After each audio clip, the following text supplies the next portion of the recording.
Right now, you are performing this highly orchestrated, really aggressive mechanical miracle. And you're doing it dozens of times an hour without even thinking about it. Right. You are sealing off your nasal cavity, violently pulling your airway forward and, using a muscular funnel to shoot fluids and food past your lungs at high speed. Yeah. And it relies on the instantaneous coordination of like half a dozen cranial nerves and dozens of muscles. Because if your timing is off by even a fraction of a second, you choke. Right. Aspiration pneumonia. Exactly. It's a system where the margin for error is effectively zero. And so today, we are undertaking a really comprehensive deep dive into the most heavily guarded threshold of your body, which is the oral cavity, the palate, and the pharynx.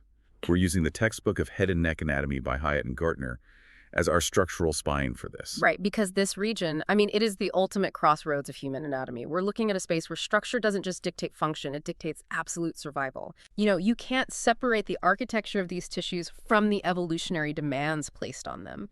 The ability to breathe, to communicate, masticate, and deploy your body's very first line of immune defense, it all converges right here in this dense bottleneck. And to really understand this space, I feel like we have to completely discard how we normally think about the mouth. Like, we usually just conceptualize it as this single, empty, dark hole in the lower half of the face, a box that opens and closes. Yeah, but clinically and anatomically, that's completely wrong. It's not one room. It is strictly divided into two distinct spaces. You have the vestibule, and then you have the oral cavity proper. Okay, so break that down for us. Well, that distinction is the foundational mental model we have to establish today. So the vestibule is the outer chamber. It's that physical cleft or, the space located between your lips and cheeks on the outside and your teeth and gums on the inside. Right. The oral cavity proper, conversely, is the functional core sitting entirely inside the boundary of those dental arches. Now, to a layperson, drawing a line between the space outside the teeth and the space inside the teeth sounds, like academic hair splitting. But from a clinical perspective, this is actually a profound boundary.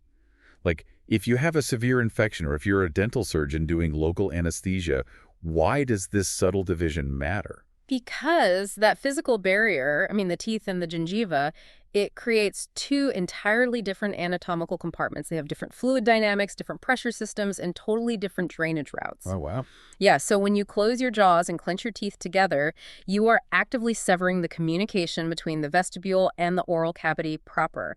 The only way those two rooms communicate when the jaw is shut is through the tiny interdental spaces between the teeth and a really small gap right at the very back of the mouth behind the last molar. So if a patient has a massive abscess on the outer surface of their gums, like out in the vestibule, the trajectory of how that swelling spreads to the face is completely different than if the infection started on the inside. Completely different. An infection in the vestibule will typically spread outward into the buccal space, swelling the cheek, potentially tracking up toward the eye or down into the neck along superficial fascial planes. Right. But an infection starting in the oral cavity proper, say under the tongue, that threatens the deep fascial spaces of the neck. It can rapidly compromise the airway. It's a life-threatening condition known as Ludwig's angina. So, yeah, the geography dictates the pathology. That makes the stakes incredibly clear. So we're going to navigate this anatomy the same way a pathogen or a piece of food or a breath of air would. We're going to start at the outermost perimeter, the threshold, the lips. Right, the lips. They are the fleshy, highly vascular gatekeepers to the vestibule, and structurally, they represent this fascinating transition. On the cutaneous surface, you have standard facial skin, stratified, squamous, keratinized epithelium with hair follicles, sweat glands, sebaceous glands. Standard skin stuff. Exactly. But as you move inward, you hit the vermilion border, which transitions into the vermilion zone. And the vermilion zone is what we casually just call the red part of the lips. But I want to push back on something we take for granted here. Why are human lips red? And practically speaking, why do they constantly get chapped? Like, you step out into a cold wind, your cheeks are fine, but your lips instantly crack and peel. It comes down to microscopic histology. The epithelium of the vermilion zone is extraordinarily thin compared to the rest of your facial skin. Plus, the cells in this region contain a really high concentration of ellatin. What's that? It's a clear, sort of semi-transparent protein. So because the tissue is thin and translucent, you are literally looking straight through it at the dense, rich capillary bed pulsing with oxygenated blood underneath. That heavy vascularity is what gives the lips their red hue. Which is why if someone is hypoxic, if they aren't getting enough oxygen, their lips are the very first thing to turn blue, right? Cyanotic. You're just seeing the deoxygenated blood through the window of that thin epithelium. Precisely. Now, regarding the chapping, unlike the skin of your cheeks, the vermilion zone is entirely devoid of sweat glands, and it has no sebaceous or oil-producing glands either. So it can't moisturize itself. Right. It has no intrinsic mechanism to do that. It acts as a transitional frontier between the dry external environment and the wet, mucous membrane-lined internal environment. Therefore, it relies entirely on you mechanically dragging your tongue across it to deposit saliva for lubrication. Wow. Yeah, without that constant active moistening, the thin epithelium rapidly desiccates, loses its elasticity, and fissures. It's an evolutionary compromise. We trade robust, weatherproof skin for heightened tactile sensitivity and speech articulation. But the lips aren't just an anatomical doorway, are they? They are a living fossil record of how our faces formed in the womb. They really are. They're a map of your embryological history. When a fetus develops, the face doesn't just grow outwards from the skull as a single continuous sheet of tissue. It is constructed from distinct separate blocks of neural crust-derived tissue that migrate from the sides and the top of the head, meet in the middle, and perfectly fuse together. I always visualize it like massive tectonic plates drifting across an ocean, and when they finally collide, they form a continent. That is an excellent way to conceptualize it. For the upper lip, you have the median nasal process dropping down vertically from the center of the developing face. And simultaneously, you have two maxillary processes swinging inward from the lateral sides, and they crash into each other right in the midline. And the seam where they crash together, that's visible on every human face, right? There's philtrum, that little vertical depression running from the nasal septum down to the slight bump on the lip, the labial tubercle. Yes, exactly. The philtrum represents that central block, the intermaxillary segment derived from the median nasal process. The lateral sides of the upper lip are formed by the maxillary processes. So when those tectonic plates meet, the epithelial cells on their surfaces undergo apoptosis. Programmed cell death. Right. That allows the underlying connective tissues to mingle and weave together into a solid structure. But biological processes are notoriously chaotic. What happens when those plates drift toward each other but stop? Like a millimeter too short? That developmental failure results in a cleft lip. It is a literal geographical gap where the mesenchymal tissues fail to bridge the divide. And understanding this embryology isn't just academic trivia for a pediatric plastic surgeon.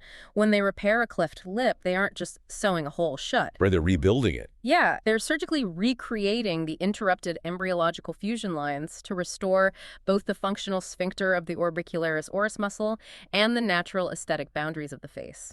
So we cross the threshold of the lips and we enter that first room we talked about. The vestibule. We established earlier that this is the trough between the cheeks and the teeth. If you just run your tongue along the outside of your teeth, right up into your cheeks, you are exploring the vestibule. And the deepest part of that trough, where the mucosal tissue of your inner cheek sweeps upward and folds tightly back down to attach to the bone covering the roots of your teeth, that's called the mucobuccal or mucolabial fold. Anatomically, this U-turn of tissue is referred to as the fornix. The fornix is full of distinct landmarks. Like if you feel above your upper front incisors, there's a shallow depression in the bone called the incisive fossa. And moving laterally over the root of the canine tooth, you hit a prominent bony ridge called the canine eminence, and just behind that, the canine fossa. But I want to talk about what actually happens in the vestibule because it isn't just an empty corridor. It's a highly irrigated receiving zone. It absolutely is. It's the primary delivery site for your largest salivary gland. If you take your tongue right now and sweep it up into the posterior corner of your upper cheek, directly opposite your second maxillary molar, you will feel a distinct, fleshy little papilla. The parotid papilla. Yes. That papilla houses the opening of the Stenson duct. So your parotid gland sits all the way back in front of your ear, overlying the angle of your jaw. It manufactures huge volumes of serious watery saliva, which travels through the Stenson duct, piercing right through the buccinator muscle of your cheek, and sprays out of that papilla into the upper vestibule. But wait, if that gland is constantly manufacturing saliva, why aren't we just constantly drooling out of the sides of our mouths? Is it a continuous drip, or is it an active flush? It's under strict autonomic control. You have a baseline resting flow to keep the mucosa moist, but the heavy pumping is triggered by parasympathetic stimulation. When you smell food or begin chewing, the glossopharyngeal nerve fires. It sends a signal to the parotid gland to flood the vestibule, and this watery saliva is rich in alpha amylase. That's an enzyme that immediately begins breaking down complex carbohydrates before the food even leaves your mouth. It's like a pre-digestive chemical bath. Yeah. And clinically, understanding the location of that Stenson duct opening is vital because it can get blocked, right? Oh, absolutely. Patients can develop silolithiasis, which is salivary gland stones. A calcified mass forms in the Stenson duct, completely blocking the exit. Every time the patient eats, the parotid gland tries to pump saliva, the fluid hits the roadblock, and the gland massively swells up. Ouch. That sounds painful. It causes acute pain in the side of the face. So a clinician examining that patient will look directly at the parotid papilla in the vestibule, checking to see if it is inflamed or if pus can be milked from it. Speaking of clinical observations of the vestibule, I want to bring up something that causes a lot of unnecessary panic. Anyone who has ever aggressively inspected the inside of their mouth with a flashlight have probably noticed clusters of tiny, painless, yellowish spots scattered on the buccal mucosa near the corners of the lips. Ah, right. Fordyce granules. They are an incredibly common finding, and patients so often mistake them for a bacterial infection or an exotic pathology. But they're actually just lost, right? They're an embryological mistake. Spot on. They are ectopic sebaceous glands. Recall our discussion about the lips. We explicitly stated that the oral mucosa and the vermilion zone lack sebaceous oil-producing glands. Those glands are supposed to be strictly confined to the cutaneous skin of the face. Right. But during that chaotic tectonic plate fusion of the maxillary and mandibular processes, microscopic clusters of sebaceous tissue accidentally get trapped on the internal surface of the cheek. It's like a construction crew accidentally wiring a light switch on the inside of a closed wardrobe. Doesn't do anything, it just got installed on the wrong side of the wall. That's a great way to put it. They produce a tiny amount of sebum that has nowhere to go, so they present as those little yellow granules. They are entirely benign, asymptomatic, and just a perfect visual demonstration of developmental misplacement. There's another mark left in the vestibule, not by embryology, but by our own habits, the linea alba. Yes, the white line. If you examine the buccal mucosa along the exact horizontal plane where your upper and lower teeth meet, you will often find a faint, raised white streak running from the front to the back. And this is essentially an internal callus, isn't it? Precisely. The oral mucosa is normally non-keratinized, meaning the top layer of cells doesn't produce the tough, armor-like protein keratin found on your outer skin. However, if you are a chronic clencher or you grind your teeth at night, a condition known as bruxism, you constantly subject that inner cheek tissue to mild frictional trauma against the sharp cusps of your molars. Right, so it reacts. In response to that physical stress, the epithelium adapts. It begins producing a layer of keratin to protect itself. Hyperkeratosis. The tissue is literally building an armor plate. Yes. The linea alba itself is harmless, but it acts as a diagnostic clue for a dentist. It indicates severe occlusal stress or bruxism that might be silently damaging the temporomandibular joint or fracturing dental enamel. We also need to look at the structural tethers in the vestibule, the frenula. These are those tight mucosal bands you feel connecting your lips to your gums. You have several, but the most clinically significant is the superior labial frenulum, situated in the upper midline exactly between the two central incisors. Its anatomical purpose is to anchor the upper lip and limit excessive mobility. But sometimes it does its job a little too well. Indeed. If that fibrous band is unusually thick, or if its attachment point migrates too far inferiorly, dropping down between the teeth to attach to the palatal bone, it creates a constant, rigid tension. It physically wedges the two central incisors apart, creating a pronounced gap called a diastema. Now, if a teenager has a massive gap between their front teeth, an orthodontist might put braces on them to pull the teeth together. But if they don't address the frenulum, those braces are basically fighting a losing battle. They really are. The teeth will relapse the moment the braces are removed. The elastic memory of that thick, fibrous band will simply pull the teeth apart again. To permanently resolve the diastema, a periodontist must perform a frenectomy, which is surgically excising that tether, releasing the tension, and allowing the teeth to remain in their new anatomical position. Before we move out of the vestibule entirely, there is one major mechanical consideration we have to address, and that's space constraints. The vestibule feels like a static corridor, but its volume dynamically changes based on the movement of the lower jaw. It's a shapeshifter profoundly affected by the biomechanics of the mandible. The mandible is an L-shaped bone. It has a horizontal body containing the teeth and a vertical ramus that extends upward toward the skull.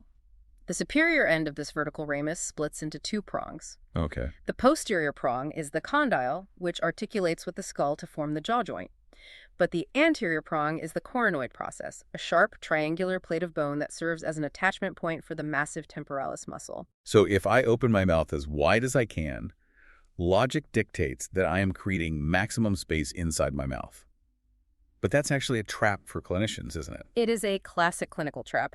When you forcefully hinge your jaw open, the condyle rotates, but that anterior prong, the coronoid process, swings dramatically forward and downward. And as it swings forward, it violently invades the space of the posterior upper vestibule right next to your upper molars. It totally obliterates the space. If a dentist is trying to take an x-ray of your maxillary third molars or trying to seat a bulky tray full of impression material to make a mold of your upper arch, and they tell you to open wide, they will find it physically impossible to get the instrument to the back of the vestibule. Right. The coronoid process is blocking the path. The clinician must actually instruct you to close your mouth slightly, which shifts the coronoid process backwards and up, opening the vestibular corridor so the instrument can slide in. That is a brilliant example of applied anatomy. You have to understand the invisible skeletal mechanics to successfully manipulate the soft tissues on the surface. All right, we have exhaustively mapped the outer chamber. It is time to breach the boundary walls. We are moving into the oral cavity proper. And to do that, we have to cross the dental arches.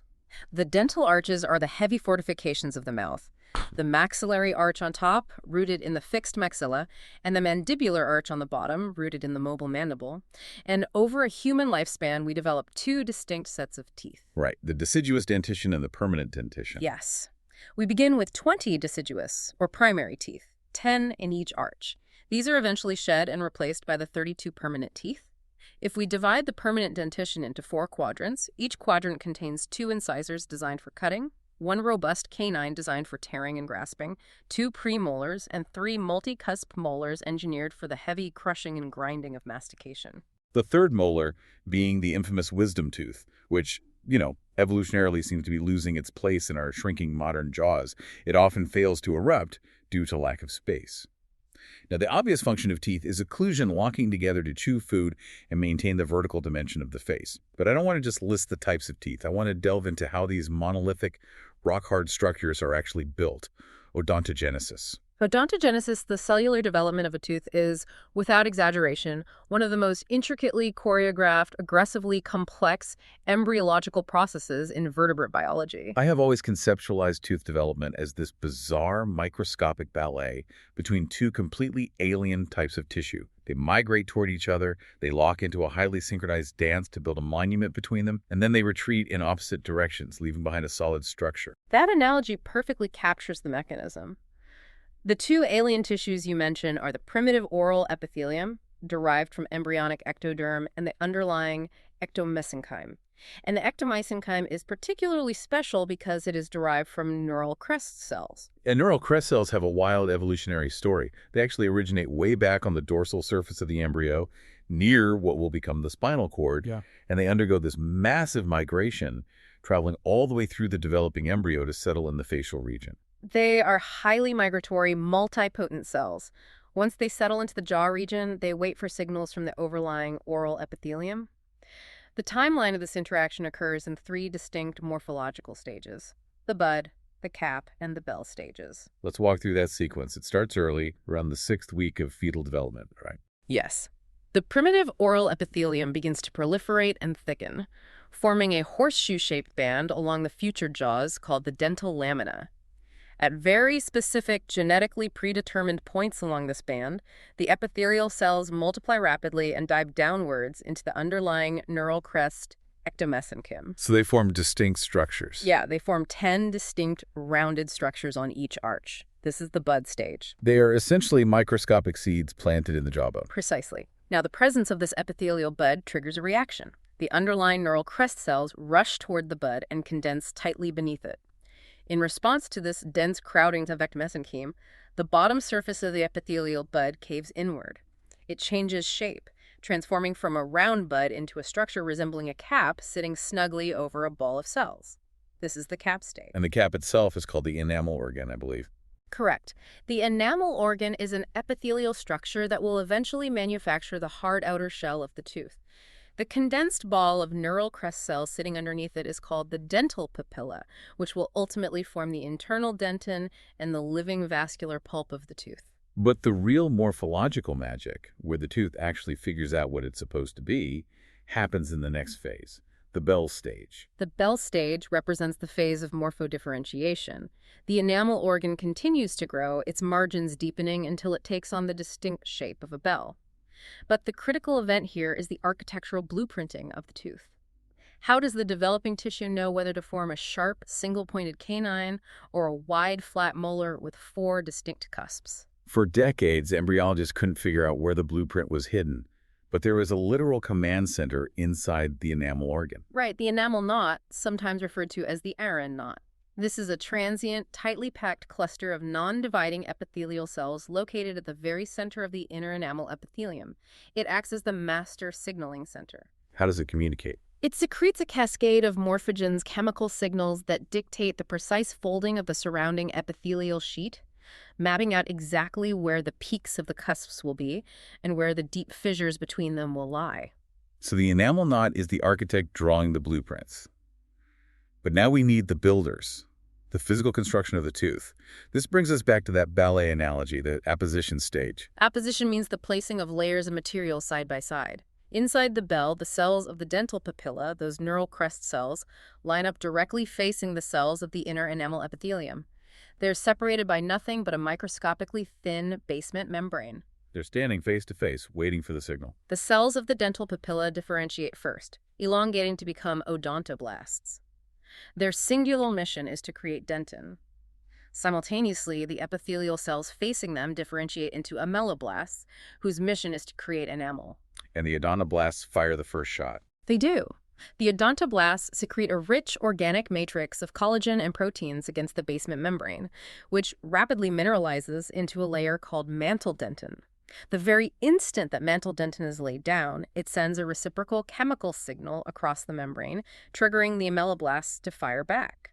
The ameloblasts deposit the very first layer of enamel matrix against the new dentin. This precise meeting point becomes the dentino-enamel junction, the absolute indestructible boundary between the core of the tooth and the outer shell. And this is the moment the grand retreat begins, right? Having established the boundary, the two cell layers begin moving backwards, away from one another. The odontoblasts retreat inward, toward the very center of what will become the pulp chamber, continuously laying down a thick layer of dentin in their wake. And what happens to the ameloblasts? The ameloblasts retreat outward, moving toward the external surface of the developing crown. As an ameloblast retreats, its leading edge morphs into a short, shovel-shaped projection known as the Tomes process. The ameloblast secretes a liquid enamel matrix completely surrounding this Tomes process. Okay, so it fills in the space. Yeah, as the cell pulls the Tomes process backwards, it leaves behind a microscopic void, which instantaneously fills with more enamel matrix. This matrix rapidly crystallizes into a solid, highly mineralized block of hydroxyapatite. And they operate on an incredibly strict biological clock, don't they? It is a circadian rhythm. An ameloblast manufactures exactly one of these microscopic blocks or rod segment every single day. They stack these daily increments on top of one another to build a long, continuous enamel rod, or prism. Millions of these microscopic rods bundle tightly together to form the visibly white, phenomenally hard enamel shell of the tooth. It is like thousands of microscopic masons laying exactly one brick a day, slowly backing up until the wall is finished. But when the tooth crown is complete and ready to erupt into the mouth, the ameloblasts undergo apoptosis. They die off, which means enamel is functionally a dead tissue. It has no living cells. Correct. Enamel is a cellular and a vascular. It cannot undergo cellular repair. Wait, I have to challenge that premise. If enamel is a dead cellular tissue, why do my teeth scream in absolute agony when I bite into a piece of ice cream? How can a dead, rock-hard shell transmit sharp pain? That is a brilliant physiological question. The pain does not originate in the enamel. The answer lies in the dentin underneath it. When the odontoblasts retreated inward during development, they didn't just leave solid bone behind. They left long, microscopic cellular extensions trailing behind them, encased in tiny tubes within the dentin called dentinal tubules. Oh, wow. So the dentin is porous. It's full of microscopic, fluid-filled straws extending from the living pulp all the way out to the dentino-enamel junction. Exactly. This is the hydrodynamic theory of tooth sensitivity. If your enamel is worn down or chipped, exposing the underlying dentin, the sudden temperature drop from the ice cream causes the fluid inside those microscopic dentinal tubules to rapidly contract and shift. And that physically moves the nerves. Yep. Yes, that sudden fluid movement physically yanks on the nerve endings wrapped around the odontoblasts down in the pulp chamber. The nerve registers that mechanical stretch as intense, sharp pain. The fluid dynamics of pain. It's incredible. And because the enamel is laid down daily, like tree rings, it leaves a permanent historical record. The clinical meaning of the circadian deposition is profound. Any severe systemic disruption during a child's early development, a massive febrile illness, a viral infection, a period of severe malnutrition will metabolically shock the ameloblasts, disrupting their delicate daily masonry for a few days. And because the ameloblasts die when the tooth erupts, that mistake is permanently locked in the crystal structure. Yes. When the permanent tooth eventually erupts into the mouth years later, a clinician can observe a distinct horizontal band of weakened, discolored, or pitted enamel. By evaluating exactly which teeth are affected and measuring how far up the crown the defect lies, a forensic anthropologist or a dentist can calculate almost the precise month when that child suffered that severe illness. That's astonishing. There is even a distinct neonatal line in primary teeth, marking the sheer physiological trauma the ameloblasts experienced on the day the baby was born. Okay, so that complex ballet builds the crown of the tooth. But a tooth needs roots to anchor it deeply into the alveolar bone of the jaw. And the architecture of the root is dictated by an entirely separate structure called the Hertwig epithelial root sheath. I always love the names of these structures. Hertwig epithelial root sheath sounds like an esoteric piece of Victorian machinery. In a way, it is a piece of biological machinery. Once the crown is mostly formed, the very bottom edges of the inner and outer enamel epithelium merge at the cervical loop. This loop undergoes massive mitotic proliferation, growing straight downwards into the jawbone as a hollow, double-layered epithelial cylinder. That's the Hertwig sheath. But it doesn't make enamel. No, it lacks the intermediate cell layers required to differentiate into ameloblasts. Its sole purpose is to act as a physical mold. It maps out the exact length, shape, and number of roots the tooth will possess. As it grows downwards, it induces the adjacent neural crest cells to differentiate into root odontoblasts, which lay down the radicular dentin of the root.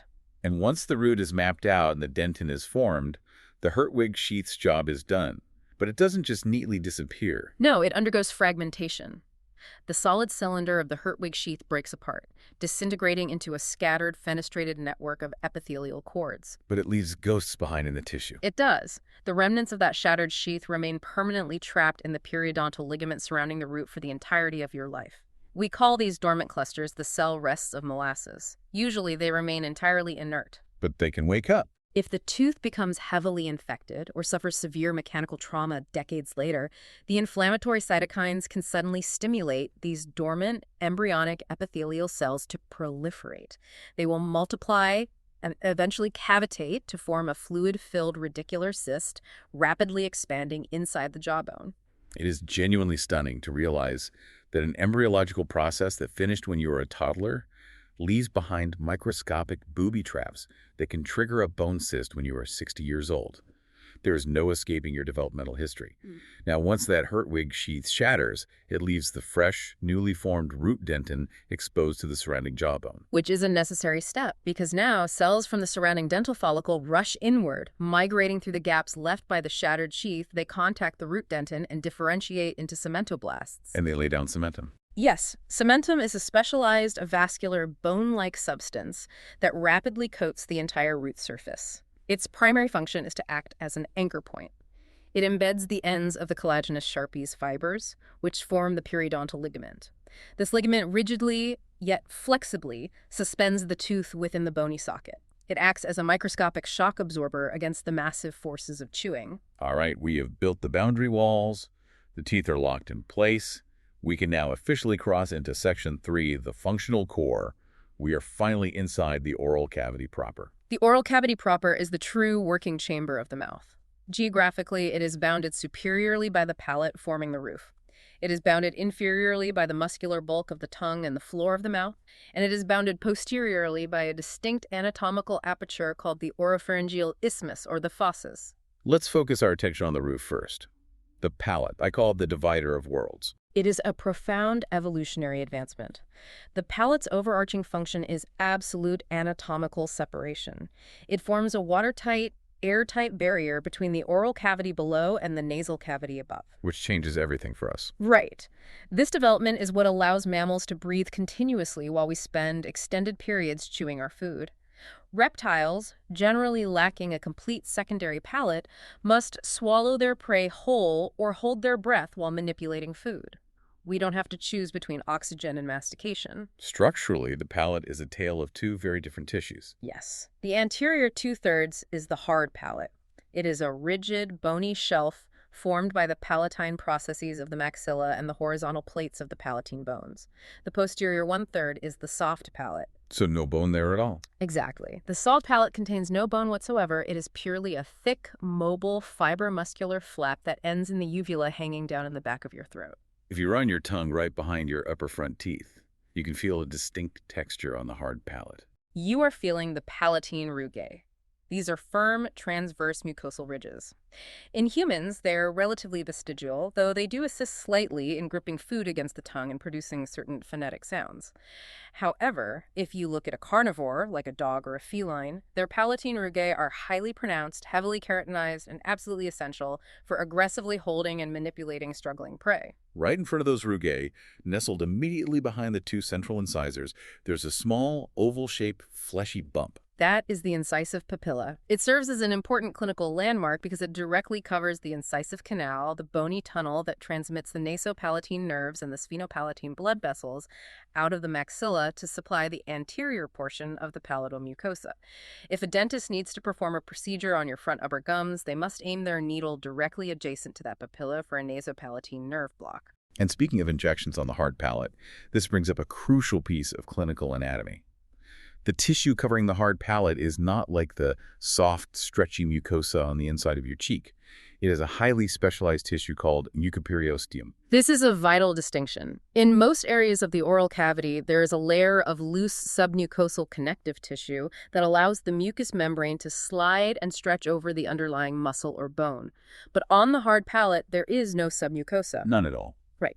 The mucous membrane is inextricably, densely bound directly to the periosteum, which is the tough, fibrous membrane coating the bone itself. It is glued down tight. There's absolutely zero give. Exactly. And functionally, it has to be.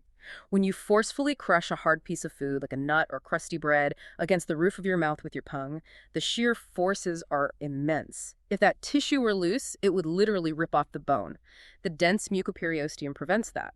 But clinically, this creates a nightmare for local anesthesia. Because when a dentist injects anesthetic fluid into the hard palate, there is no loose, empty space for the fluid to expand into.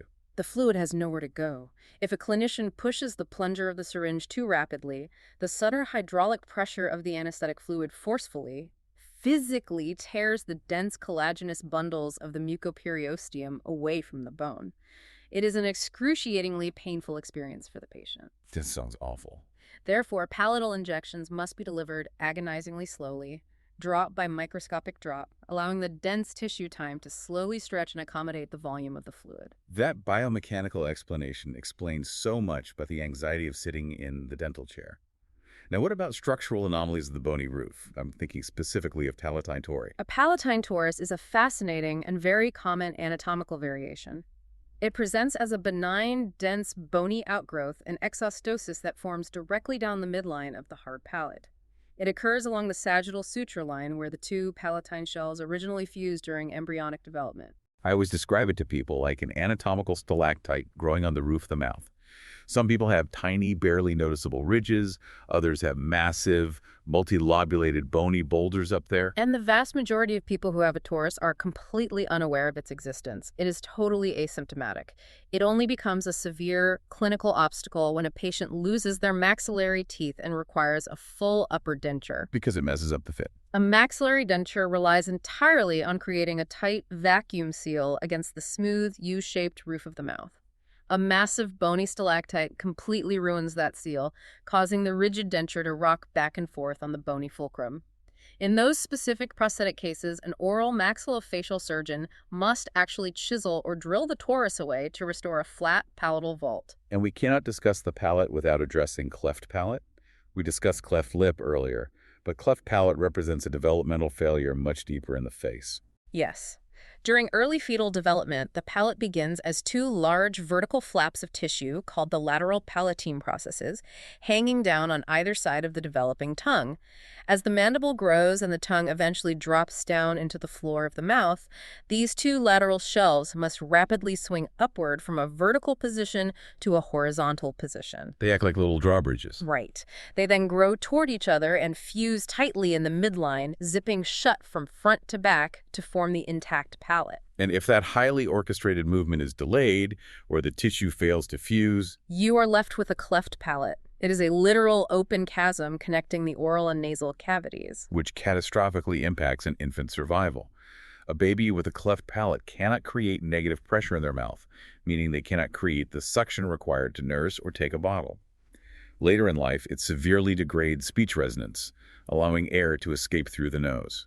It requires complex, multi-stage surgical intervention palatoplasty to mobilize the surrounding tissues, close the defect, and rebuild that crucial divider of worlds so the child can swallow and speak normally. All right, let's descend from the roof and look at the floor of the room. The architect of function, the tongue. The tongue is arguably the most complex, densely innervated organ in the head and neck. We tend to casually dismiss it as just a clumsy slab of muscle, but it is an extraordinarily sophisticated apparatus. It is a muscular hydrostat capable of infinite shape changes without changing its volume.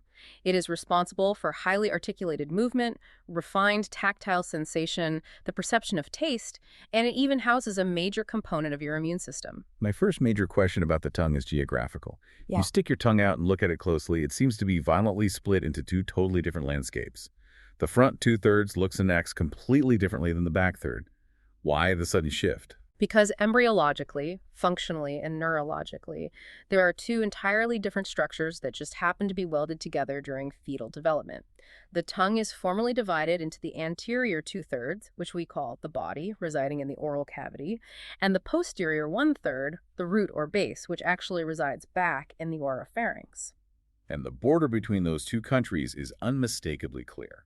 It is physically demarcated by the sulcus terminalis. This is a V-shaped, shallow groove on the dorsal surface of the tongue, with the apex of the V pointing backwards down the throat.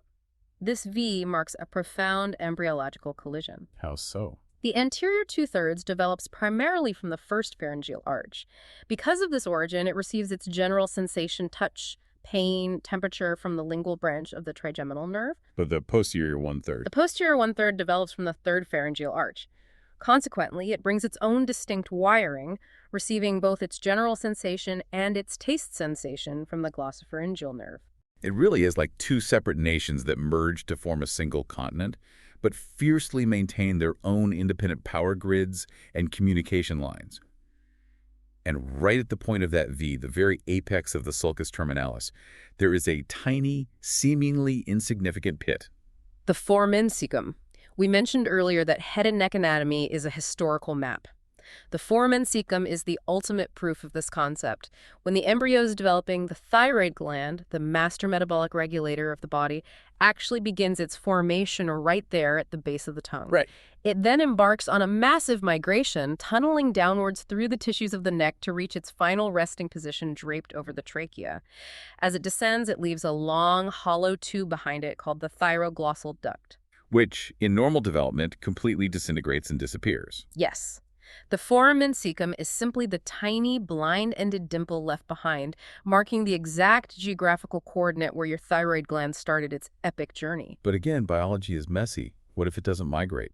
That brings us to a terrifying clinical correlation: the lingual thyroid. In rare cases, the thyroid gland fails to descend at all. It just stays right there at the base of the tongue, expanding into a large, highly vascular mass of fully functioning thyroid tissue.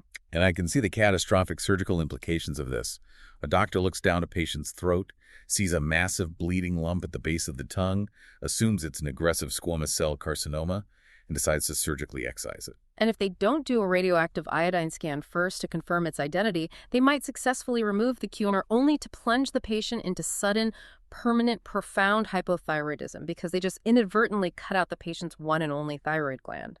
You must know the embryology to avoid disastrous clinical errors. That is wild. Okay, let's talk about the surface specialization of the tongue, the bumps. The papillae. Not all bumps are created equal? Far from it. The mucosal surface of the anterior two-thirds is heavily modified into various papillae. The vast majority of the tiny, velvety bumps you see covering the surface are filiform papillae. They are thin, elongated, and heavily keratinized, giving them a rough, hair-like appearance under a microscope. And the most crucial thing to know about filiform papillae is that they are entirely blind. They have no taste buds. Correct. Their sole purpose is mechanical friction. They provide a rough, abrasive texture like biological sandpaper, allowing the tongue to firmly grip and manipulate slippery food particles against the hard palate during mastication. It's the tread on the tire. Exactly. Interspersed among this forest of filiform papillae are the fungiform papillae, which, true to their name, look like tiny, bright red mushrooms.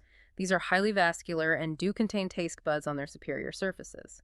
Moving to the lateral borders of the tongue, near the back, you find the foliate papillae vertical folds or ridges that also house taste buds, though they tend to degenerate and become less prominent as humans age. But the undisputed kings of the papillae, the massive structures that anchor the sensory landscape, are lined up right along that V-shaped border. The circumvallate or valid papillae. There are usually only 8 to 12 of them, but they are gigantic compared to the others. They look like flat-topped mesas, and each one is surrounded by a deep circular moat or trench. They are densely packed with thousands of taste buds lining the walls of that trench. And they have their own dedicated built-in plumbing system to ensure they work at maximum efficiency. They do. The deep trenches surrounding the circumvallate papillae receive the ducts of the serous glands of von Ebner. These are minor salivary glands embedded deep in the muscle of the tongue. They pump out a highly specialized, watery serous fluid designed to rapidly wash dissolved food particles and lipids into the trench so they can interact with the taste receptors. It's like a flushing mechanism. And just as importantly, the continuous flow flushes the trench out immediately afterwards, clearing the chemical signal so the taste buds are primed and ready for the next distinct flavor profile. It is an automated, self-cleaning palate cleanser.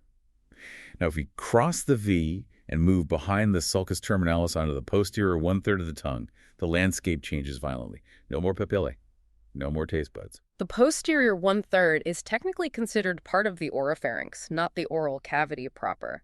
Its surface is distinctly lumpy, nodular, and irregular. This is because the submucosa here is heavily packed with dense nodules of lymphatic tissue. This entire region is the lingual tonsil. It sits right at the back of the throat, acting as the body's very first immunological checkpoint, aggressively sampling every piece of food you swallow and every breath of air you inhale for viral and bacterial pathogens. Okay, flip the tongue over. We've mapped the top. Let's look at the ventral undersurface and the floor of the mouth. The architecture here is totally different. It's perfectly smooth, it's glossy, and it is highly vascular. The mucous membrane on the ventral surface of the tongue and the floor of the mouth is incredibly thin and non-keratinized. Because it is so translucent, you can easily observe the massive, dark blue, bilateral, deep lingual veins running along either side of the midline. And clinically, the combination of ultra-thin mucosa and massive superficial veins makes the floor of the mouth a superhighway straight into the bloodstream. It is the pharmacological basis for sublingual medication administration. If a patient is experiencing acute angina or a myocardial infarction, a heart attack, you do not give them a nitroglycerin pill to swallow. Because if they swallow it, the pill has to travel to the stomach, dissolve, be absorbed by the intestines, enter the portal vein, and pass through the liver, which will metabolize and destroy a huge percentage of the drug before it finally reaches the heart. The first-pass metabolism delay could literally kill them. Exactly. Instead, you instruct a patient to place the nitroglycerin tablet directly under their tongue. The lipid-soluble drug easily and rapidly permeates that ultra-thin sublingual mucosa. It is absorbed instantly into the deep lingual veins, which drain into the internal jugular vein and travel directly to the right atrium of the heart in a matter of seconds, completely bypassing the liver. The systemic delivery is virtually instantaneous. Anchoring this highly vascular tongue to the floor of the mouth is a midline mucosal fold called the lingual frenulum. We discussed the lip frenula earlier, and the mechanical issues are very similar here. Yes, the lingual frenulum is designed to tether the tongue, preventing you from literally swallowing it. But just like the lip, if this frenulum is developmentally abnormal, if it is too short, incredibly thick, or attaches too far anteriorly, right at the tip of the tongue, it severely restricts the tongue's range of motion. This is the anatomical reality of being tongue-tied. The clinical term is ankyloglossia. It has immediate severe consequences for a neonate. A newborn baby with ankyloglossia cannot lift their tongue or extend it over their lower alveolar ridge. This means they are physically incapable of creating the complex, undulating vacuum seal around the areola required to breastfeed. They cannot extract milk, resulting in failure to thrive, and the friction causes immense bleeding tissue damage for the mother. And if it's not corrected, it affects speech later in life. You physically cannot elevate the tip of your tongue to the hard palate to articulate consonants like T, D, L, and R. The definitive treatment is a frenotomy. A pediatrician or a dentist will use sterile scissors or a laser to rapidly snip that tight avascular band of tissue, instantly releasing the tongue's mobility.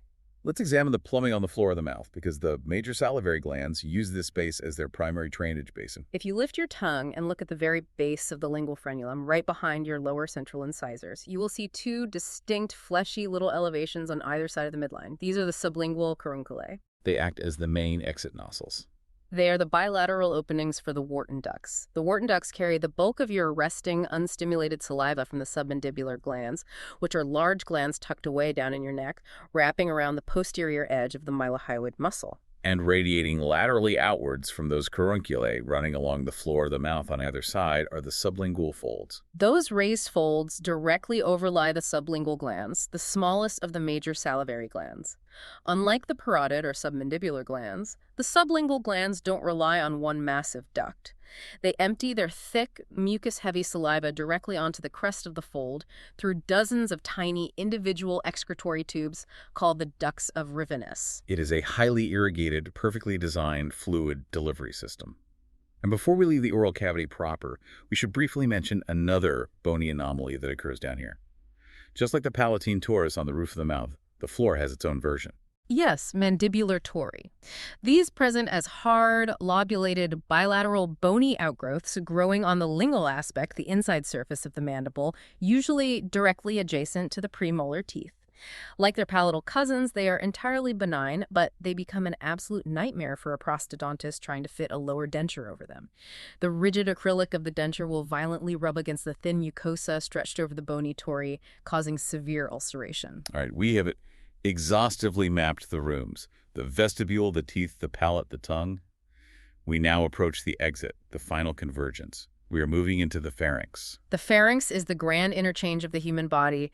It is a fibromuscular tube lined with mucous membrane extending all the way from the cranial base, the bottom of the skull, down to the level of the sixth cervical vertebra, where it seamlessly narrows to become the esophagus. And anatomically, we divide this massive tube into three distinct zones, based entirely on what anatomical space lies immediately anterior to it. Exactly. The uppermost segment, situated directly behind the nasal cavity, is the nasopharynx. This is exclusively a respiratory pathway. The middle segment, situated directly behind the oral cavity, is the oropharynx. And the lowest segment, sitting behind the larynx or voice box, is the laryngopharynx. The oropharynx and laryngopharynx are shared highways. They must accommodate both the passage of air and the passage of food. Now, you described the pharynx as a muscular tube, but the muscle arrangement isn't like a bicep or a hamstring where the fibers run longitudinally to pull a joint. The pharynx is built to aggressively squeeze things downward. The muscular framework of the pharynx is predominantly composed of three massive semicircular bands: the superior, middle, and inferior pharyngeal constrictor muscles. I visualize them like three overlapping plastic cups stacked inside one another with the bottoms cut out. That is a very accurate 3D model. They originate from various bony and cartilaginous anchors anteriorly, the skull base, the mandible, the hyoid bone, and the laryngeal cartilages. But they all sweep backward, wrapping around the throat to insert into a single vertical fibrous seam running precisely down the posterior midline of the throat, called the posterior median raphe. So when these circular bands contract, they don't pull a bone, they squeeze the diameter of the tube shut, creating a high-pressure wave from top to bottom. But before a bolus of food can even enter that muscular funnel, it has to pass the final border guards, the fauces. The fauces, formerly known as the oropharyngeal isthmus, is the physical archway connecting the oral cavity to the oropharynx. It is bounded by two highly distinct muscular pillars on each lateral side. The anterior pillar is the palatoglossal arch, a muscle running from the soft palate down to the side of the tongue. The posterior pillar is the palatopharyngeal arch, running from the palate down into the lateral wall of the pharynx. And nestled right in the deep crypt between those two pillars is perhaps the most famous piece of lymphoid tissue in the body. The palatine tonsil. This is the almond-shaped mass of immune tissue that becomes massively inflamed, swollen, and covered in white exudate when a patient contracts streptococcal pharyngitis or strep throat. So let's map the immune system here. We have the lingual tonsils coating the posterior base of the tongue. We have the bilateral palatine tonsils sitting in the fauces. And high up in the roof of the nasopharynx, you have the pharyngeal tonsils, more commonly known as the adenoids. If you draw a line connecting all of those distinct lymphoid masses, you realize they form a complete, unbroken circular ring of immune tissue guarding the entire entrance to the gastrointestinal and respiratory tracts. This is called Waldeyer's ring. It is an immunological gauntlet. Any airborne virus inhaled through the nose or any bacteria swallowed with food absolutely must physically crash into this ring of mucosa-associated lymphoid tissue, allowing the immune system to immediately sample the antigens and mount a systemic response. It is brilliant defensive architecture. Okay, we have painstakingly mapped every single anatomical structure in this region. We have looked at the static architecture. Let's bring it all together in one grand dynamic functional integration. I want to talk about the act of swallowing. Deglutition. We perform this action hundreds of times a day without a second thought, but mechanically, neurologically, it is an absolute miracle. It is arguably the most complex, rapidly sequenced, high-stakes muscular reflex in human physiology. It requires the instantaneous, perfectly timed coordination of bone, muscle, cartilage, and multiple cranial nerves, specifically the trigeminal, facial, glossopharyngeal, vagus, and hypoglossal nerves. Walk us through the exact sequence. Break down the mechanical miracle. It starts in the oral cavity proper. Swallowing occurs in 3 phases. The first phase is the oral phase, and it is the only phase that is entirely voluntary. You control it. The intrinsic muscles of the tongue shape the chewed food into a cohesive ball, or bolus. The extrinsic muscles of the tongue elevate the anterior body of the tongue, pressing the bolus firmly against the hard palate. The tongue then ripples backward in a wave-like peristaltic motion, physically shoving the bolus through the fauces and into the oropharynx. And the absolute second that bolus passes the palatoglossal arch, the voluntary control is stripped away from you. The reflex takes over. You can no longer stop it. Welcome to the pharyngeal phase. This is entirely involuntary, mediated by the swallowing center in the medulla oblongata. The throat must instantaneously, violently reconfigure itself, because the pharynx is a shared highway, and right now, a solid mass of food is hurtling straight toward the delicate respiratory tree. The immediate life or death priority is sealing off the alternate routes, the nose and the lungs.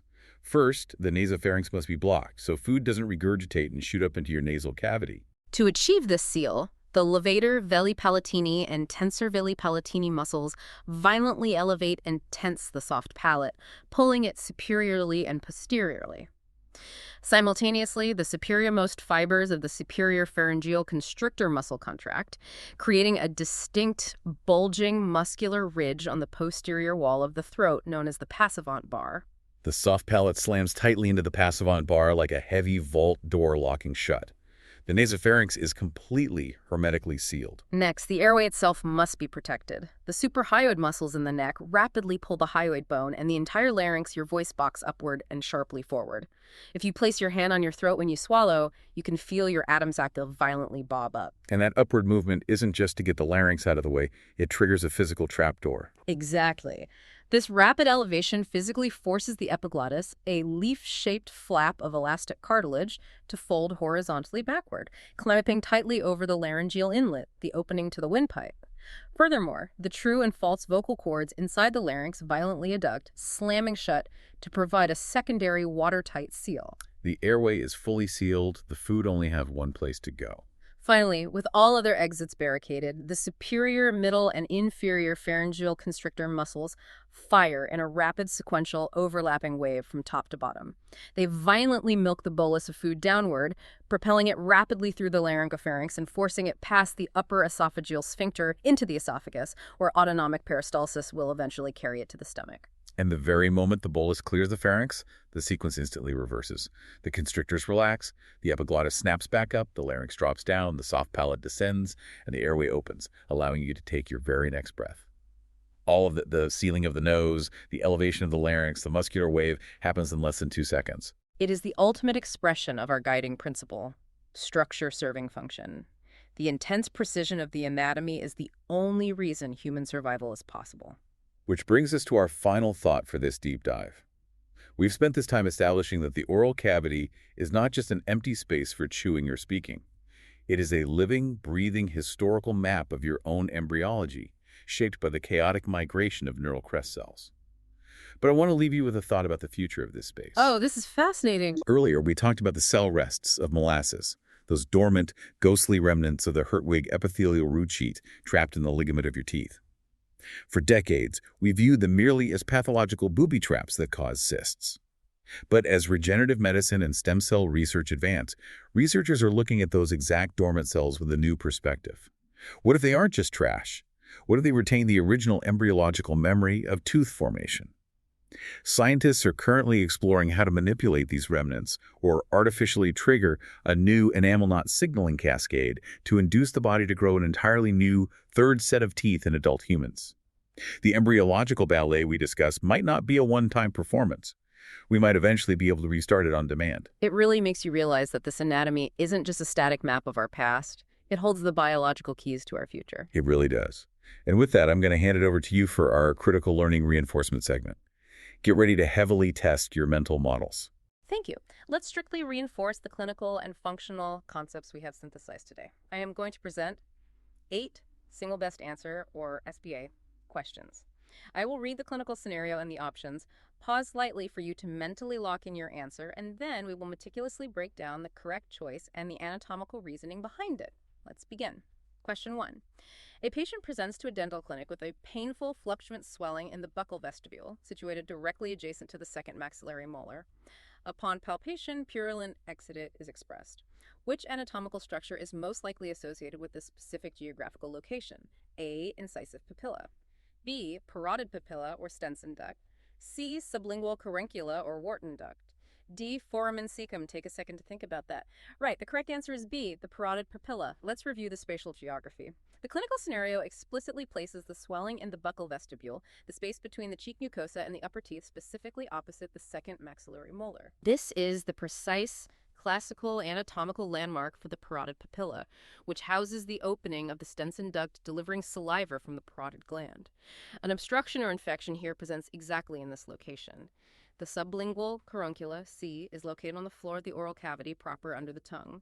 The incisive papilla, A, is located on the anterior hard palate, and the foramen cecum, D, is located on the dorsal surface of the posterior tongue. Moving on to question 2.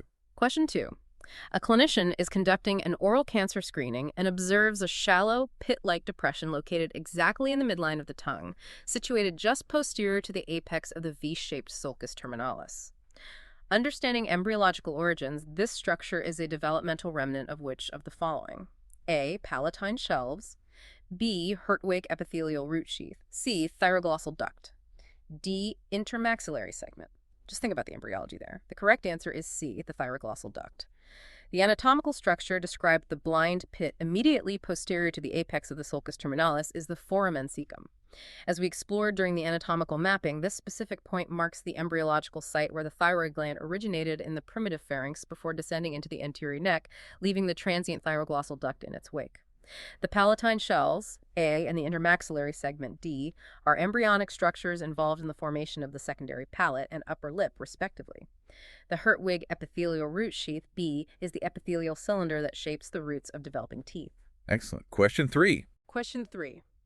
During a difficult extraction of a maxillary premolar, an oral surgeon must inject local anesthetic directly into the hard palate. The anesthetic fluid must be delivered at an extremely slow rate to prevent severely tearing the tissue.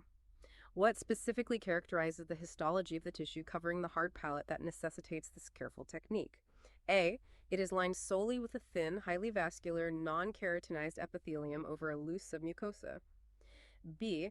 It is formed purely of thick muscular tissue with no underlying bony support. C. It consists of mucoperiosteum, where the mucosa is tightly and inextricably bound to the underlying bone. D. It contains the muscular passivant bar, which elevates dynamically during swallowing. Lock your answer in. The correct answer is C. The hard palate is covered by mucoperiosteum. This is a highly unique anatomical arrangement designed to withstand the immense shear forces of mastication. The mucous membrane lacks a loose submucosal layer. Instead, the connective tissue fibers are densely, inextricably fused directly to the periosteum of the underlying palatal bones. Because there is no lease potential space, injecting fluid too rapidly will forcefully and excruciatingly strip the dense collagenous bundles away from the bone. Option A perfectly describes regions like the floor of the mouth or the buccal vestibule. Option B accurately describes the architecture of the soft palate. Option D refers to the sphincter-like mechanism on the posterior pharyngeal wall. And question 4. Question 4. A two-week-old infant is brought to a pediatrician due to severe difficulty breastfeeding. The mother reports significant pain and the infant is failing to gain weight. Upon examination, the clinician notes an abnormally short, thick, fibrous band of tissue attaching the ventral surface of the tongue to the floor of the mouth, preventing the tongue from extending past the mandibular alveolar ridge. This anatomical condition is termed A. Macroglossia, B. Cleft palate, C. Median rhomboid glossitis, D. Ankyloglossia. Right, the correct answer is D. Ankyloglossia. The restricting structure described is an abnormal lingual frenulum. When this midline mucosal tether is abnormally short, thick, or attached too far anteriorly toward the tip of the tongue, it severely restricts the tongue's physiological range of motion, causing the infant to be tongue-tied. This mechanically prevents the complex undulating motion required to extract milk from the breast. Macroglossia A simply denotes an abnormally enlarged tongue, common in conditions like Down syndrome. Cleft palate B is a midline failure of palatal fusion affecting the roof of the mouth. Median rhomboid glossitis, C, is a smooth erythematous patch on the dorsal tongue, typically associated with a fungal infection, completely unrelated to mechanical mobility. Halfway there. Question 5. Question 5. While examining the dorsal surface of a patient's tongue, a dental student attempts to identify the different papillae. Which specific microscopic mushroom-shaped lingual structures are arranged in a distinct row of 8 to 12 immediately anterior to the sulcus terminalis and crucially receive the ducts of the serous glands of von Ebner into their surrounding trenches? A. Filiform papillae, B. Fungiform papillae, C. Circumvallate papillae, D. Foliate papillae. Think about the moat structure. The correct answer is C. Circumvallate or vallate papillae. These are the largest, most structurally complex papillae on the tongue, arranged in a prominent V shape directly anterior to the sulcus terminalis. They house thousands of taste buds and are surrounded by a deep circular trough or moat. The serous glands of von Ebner secrete a watery fluid specifically into these troughs to aggressively wash away lipid-heavy taste particles, continually resetting the taste receptors.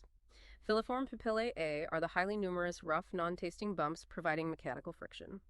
Fungiform papillae B are the smaller, red, mushroom-shaped tasting bumps scattered across the anterior body. Foliate papillae D are the vertical mucosal ridges located on the posterolateral borders of the tongue. 3 more to go. Question 6. Question 6.